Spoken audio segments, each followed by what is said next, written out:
Our next speaker, our final speaker, unless someone else has a form, is Tom Pedroni. Thank you so much. My name is Tom Pedroni. I am an associate professor of curriculum studies at Wayne State University. I have yet to catch up on the news of what was talked about this morning and possibly at lunch as well. But my comments are going to be based on the assumption that there is still some possibility, although I understand that possibility is mitigated now, that given that the EAA is the only entity that is available right now, that someone may be moving schools into that entity, possibly 10 or more, as early as next month. Okay? Even if that is no longer the case, I still think my comments will be helpful to consider.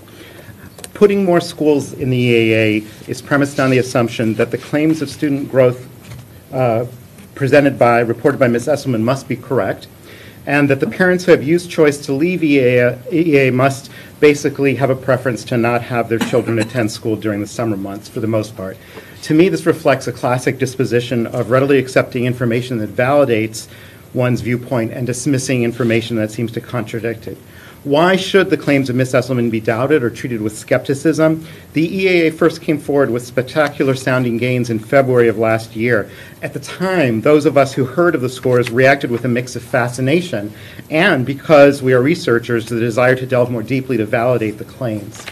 As someone who has monitored educational developments in Detroit as a researcher for quite some time, I was eager to know more. But when I tried to get my hands on any information on the scores other than Ms. Esselman's pronouncement of the positive results, I learned this information was simply not available to us.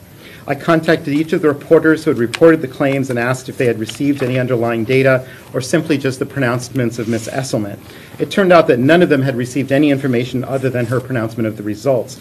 I then asked Ms. Esselman directly for the information numerous times. She simply didn't return my calls. I then filed a Freedom of Information Act request and waited for more than the legally permissible time for the information. Finally, I received documents for which I had to pay several $100s out of my family's personal finances. If the information I received in response had simply validated Ms. Esselman's claims, then my conclusion would have been that the growth was indeed real and that the EAA had just been too busy to get the information out or respond to my request. But that's not what I found at all. Instead, I found that there were very good reasons for Ms. Esselman not wanting to share the information with me. What I learned from the FOIA materials that I received confirmed anecdotal stories that I and others had heard from teachers at the schools about conditions surrounding the baseline test. Remember, the results of the baseline test are what every claim of growth made since then is measured against. What Ms. Esselman hadn't shared with us was that 15% of students in 2nd grade to 11th grade took the wrong reading test, a test meant for kindergartners and 1st graders. She didn't want us to know that the wireless infrastructure was simply not ready for the test, that students couldn't connect, that logins didn't work, that when they did work, students were booted out of the system, the headphones needed for the test were not available. The list goes on. Now, we can have sympathy for teachers and administrators in a new educational system that experiences that kind of difficulty at its launch. I'll just finish up quickly. However, while we can have a sympathy for those conditions, that doesn't mean we should accept the validity of that baseline. We all know from our own time in school that to have a valid comparison of a baseline to later achievement, we need to have constant conditions. Those conditions didn't exist in the initial test. Students experienced massive frustration with the test, and apparently many found it difficult to take the test too seriously, given all the glitches that need to be worked out. Many took the wrong test. While that lack of validity of the baseline comparison is of concern, and therefore also subsequent claims made about growth relative to that baseline, what is more concerning to me and what should be more concerning to you is the issue of trustworthiness that underlies what I just described. I have been referring to Mary Esselman as Ms. Esselman, but she's actually Dr. Esselman. She knows very well the need for consistency in testing conditions to make valid comparisons. But she also has a strong interest in making the EAA sound like a success. A lot is riding on that success or the appearance of that success. Many relationships she has in the state are premised on it. Her job and Dr. Covington's job are premised on the delivery of results. No one can argue that.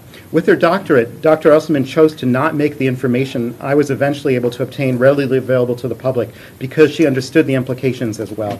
Why do we conduct a full audit of the EAA's finances and not the processes by which it makes claims that would lead Mr. Flanagan or anyone else to be willing to put 10 or more schools into the district? Don't the children and their families in the affected school districts deserve such an audit? Even Scantron, the maker of the assessment, cast doubt on the claims that the EAA has made. Since then, the EAA has made even more spectacular claims of growth. But my family, frankly, is not in a financial position to pay for the Freedom of Information Act request to check on this. Perhaps you, Mr. Flanagan, will agree that it's not my family's responsibility to conduct this audit of the EAA before you decide or anyone decides to put more schools into it. While Dr. Esselman's claims are imprudently taken at face value, the mass action of parents leaving the EAA is readily dismissed by many or explained away as related to the desire to not have their children in school during the summer months. Anyone who has any faith in parents to make the best choices for their children would say that the parents should at least be consulted about why they left by the thousands after only 1 year. Why is this not seen as important data worth further investigation? If the massive gains that the EAA reports are true, and certainly the public has been made aware of these growth claims, then we would expect people to be moving from Detroit's other failing schools to the EAA en masse. But they don't do it. Could it be that families in Detroit, those with kids in the EAA or in other schools, have been paying attention to data that you are not hearing? Perhaps they have been paying attention to reports of extremely unruly conditions at the schools that result in the explosion of disciplinary incidents, and then the suppression, according to many teachers, of further reporting of those incidents. Can it be that those parents have been hearing the stories of massive teacher turnover, of teacher inexperience, of equipment not working, of materials not being loaded into the computer platform as they were promised, of children having no safeguards placed on their laptops that would prevent them from accessing YouTube, Facebook, and even pornography as reported in one fourth grade classroom? Obviously, the lack of a block can be addressed and likely has been addressed by now in many circumstances, but what does it communicate to parents of children in EAA schools that those blocks were not there for most of the first school year? You cannot, in good faith, no one can in good faith add any more schools to the EAA before an audit is done, an audit of the concerns of parents who left the schools en masse, and until we audit the growth claims as thoroughly as the finances of the EAA are now being audited. Thank you.